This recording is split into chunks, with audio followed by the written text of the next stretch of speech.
kuwa Malam Garba Sa'idu ya yi mana ƙarin haske ne kan muhimmancin sana'ar ƙira ta gargajiya. Fuskantar taraktocin ma da ake yi akwai abubuwan da sai an zo nan wurin mu mun gyara. Kayan aikin na zamanin? Na zamanin akwai wanda sai an zo wurin mu mun gyara.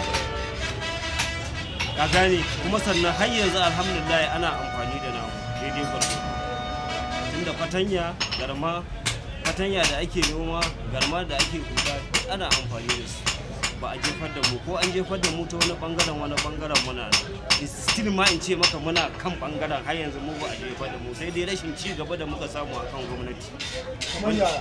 Rashin ci gaba wanda yake in tana da injina wanda za ta taimaka ta kawo mana wanda yake mu fita akan irin wa'annan abubuwa ko da wannan da zuga-zugi da abun nan, amma mun dan samu ci gaba kaɗan na wuta da muke amfani da injin. Sai kenan wannan kamar mu ce lokal ne namu da su yan kwantika suka kullo mana da shi, amma ai ita gwamnati tana da ci gaba wanda ta ga za ta bamu wanda ba sai mu komai wuka wannan mu yi shi a narke, gatari ma mu yi shi wannan ba sai mun sha wahala.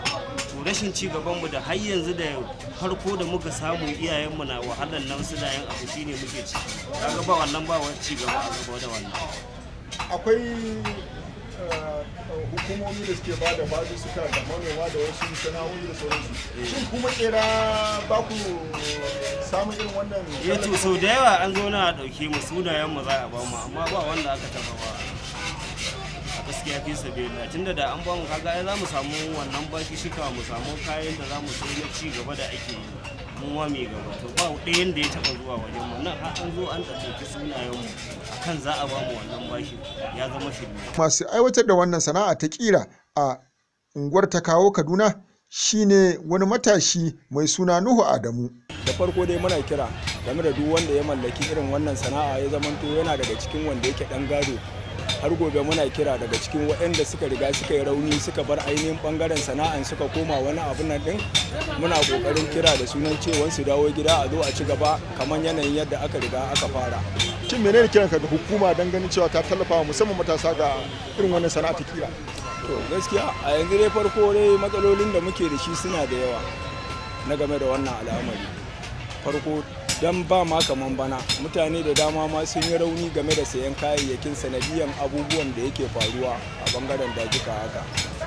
Yawa wannan yana daga cikin abin da muke kira da sunan ciwon gwamnati ta haɗu da sa ido game da ainihin bangaren abubuwan, game da yanayin abubuwan da yake faruwa a cikin dajin da sunan ta yi kora, don a samu sassauci don ainihin harkar noma ya ci gaba da bunƙasa kamar yadda aka saba can baya. Ɗaukar mana da damana mai alkhairi kawai muna addu'a da sunan ciwon alkhairin da ke ciki Allah ya tabbatar mana da shi, haka san haka kuma Allah ya kore mana shi.